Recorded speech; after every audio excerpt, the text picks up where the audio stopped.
Bienvenidos y bienvenidas a la presentación de la comunicación que lleva por nombre el Consejo de Infancia y Adolescencia de la Comunitat Valenciana, España, un órgano de participación política.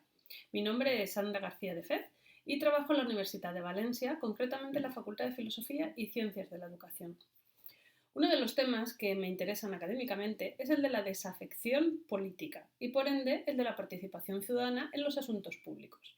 De ahí que preste especial atención al análisis de la implicación política de la infancia y la juventud, desde el papel que puede jugar la escuela en el fomento del conocimiento político, pasando por las distintas propuestas pedagógicas, hasta las acciones concretas que realizan las administraciones públicas, fomentando que las personas que no tienen derecho al voto sean escuchadas y tenidas en cuenta a la hora de decidir sobre cuestiones colectivas.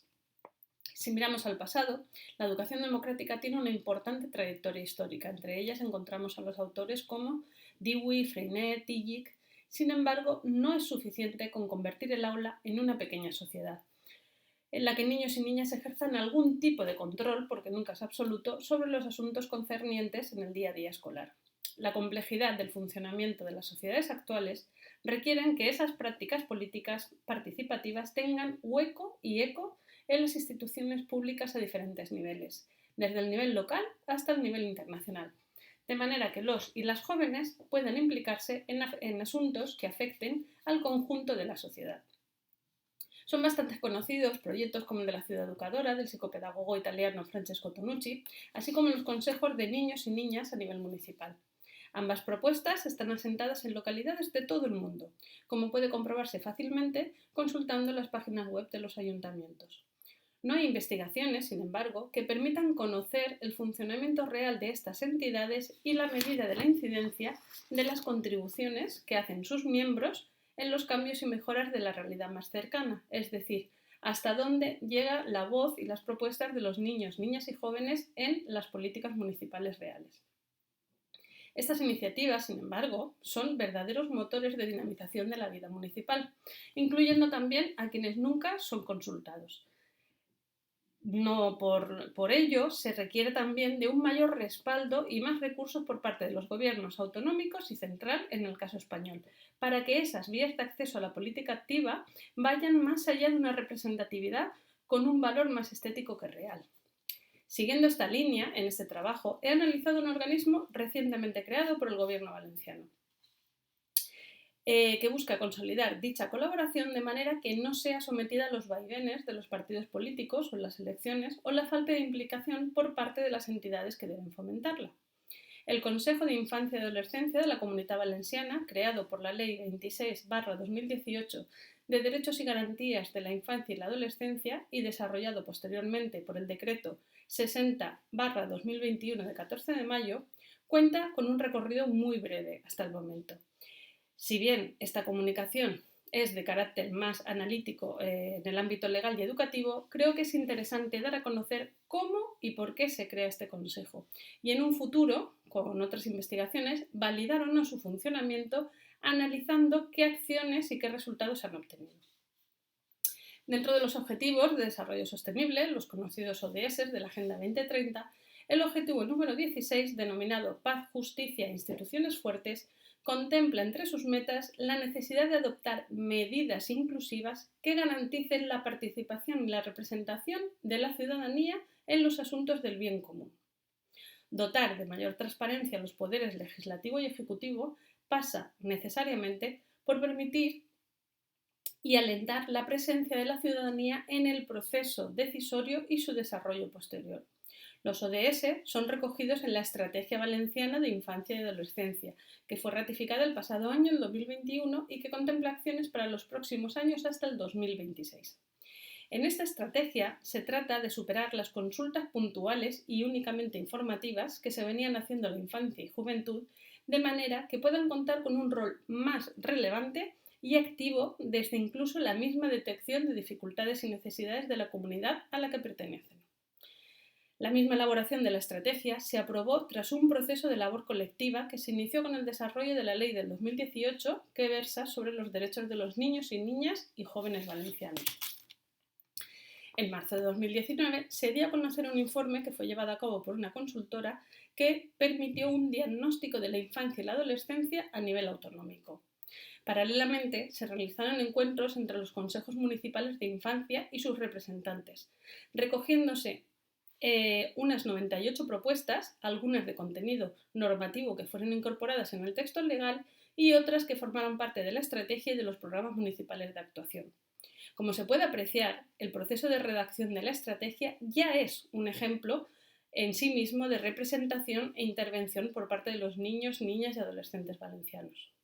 Hecho el mapa de retos y posibles soluciones, se establecieron 5 programas convertidos en ejes de la estrategia, que van desde garantizar los derechos de la infancia y adolescencia, las políticas de género e igualdad, reducir las desigualdades y promover una cultura del buen trato.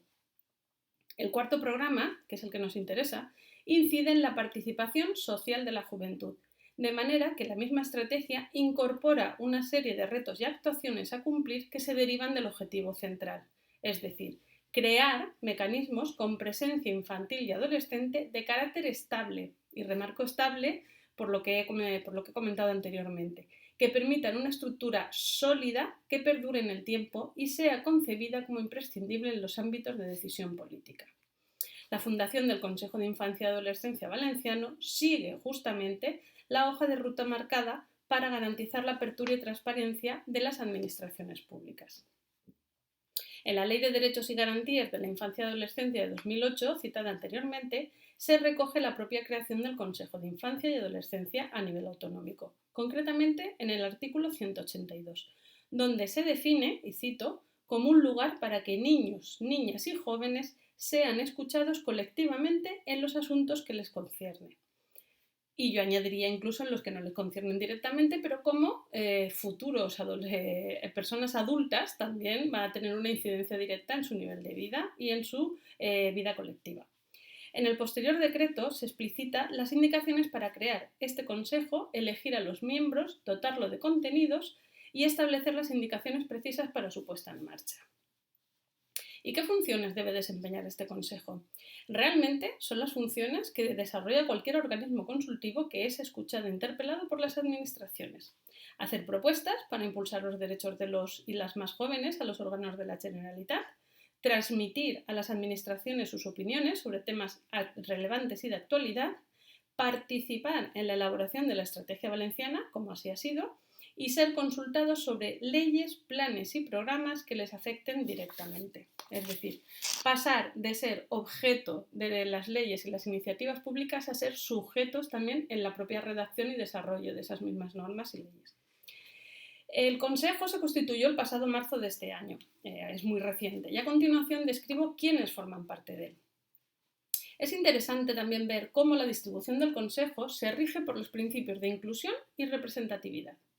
El Consejo está formado por representantes del Consejo Infantil y Adolescente del Sistema de Protección, 2 niños y 2 niñas de hasta 12 años y 2 chicas y 2 chicos de hasta 18. Del Consell Valencià de Joventut, del que van a formar parte en este consejo 2 niñas, niños o adolescentes de hasta 18 años. Del Consell Escolar de la Comunitat Valenciana, que es un órgano que se centra sobre todo en el sistema educativo público. 2 niñas, niños o adolescentes de hasta los 18 años. Y de los consejos locales de infancia y adolescencia que comentábamos anteriormente. De estos consejos serán 3 niños y 3 niñas de hasta 12 años y 3 chicas y 3 chicos de hasta 18 años. En total son 24 niños, niñas y jóvenes, entre los cuales se encuentran 8 menores que están bajo la guarda o tutela de la Generalitat, siendo este reseñable, puesto que es un colectivo muy vulnerable y escasamente escuchado.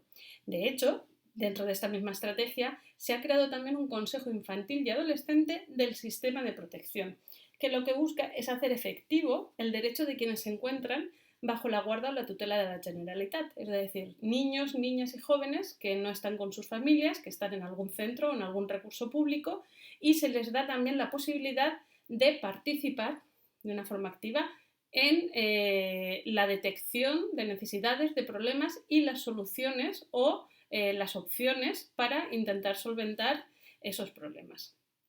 Es la primera vez que se crea un organismo de tal tipo en la comunidad. En cuanto a los miembros del Consejo, el general, el que estamos analizando, el hecho de que sean personas menores de 18 años que previamente forman parte de otras entidades infantiles y juveniles garantiza que sean portavoces de distintos sectores y dota de la heterogeneidad necesaria de este órgano. El mandato es de 2 años y en caso de querer mantener contacto con el Consejo pueden hacerlo en calidad de asesores o asesoras, de forma que permanecen con cierta vinculación. Un equipo de dinamizadores apoyará al Consejo en su funcionamiento, sin ser miembros de pleno derecho. Es decir, todo el trabajo, todo el análisis, todas las decisiones que se tomen son tomadas única y exclusivamente por los niños, niñas y jóvenes que forman parte del Consejo. Como indicaba al inicio de mi presentación, el objetivo de la misma es dar a conocer de forma contextualizada una iniciativa autonómica que permite crear espacios de opinión y participación directa superando el ámbito local. Con la creación de este Consejo se busca cumplir con las normas internacionales y nacionales sobre la transparencia ante la ciudadanía de los órganos de gestión pública. Analizar el marco legal y el proceso de conformación del Consejo nos permite ver cómo se trasladan algunas de esas teorías educativas basadas en la democracia al funcionamiento de la política real. Votar cada 4 años no es suficiente. En el caso de quienes aún no tienen el derecho al voto, les obliga a mantenerse callados ante los órganos administrativos. Abrir la política a toda la ciudadanía ha de ser uno de los pilares básicos de cualquier sistema que se asiente en la democracia participativa. La escuela, el contexto familiar, el asociativo, el lúdico, en definitiva, la sociedad en su conjunto, debe estar implicada en sentar las bases para una estructura real, democrática y abierta a escuchar a todos y a todas. La politización de la población es, a mi parecer, una de las tareas pendientes urgentes de países como el nuestro y me atrevo a decir de la mayoría de países del mundo. Muchas gracias por su atención.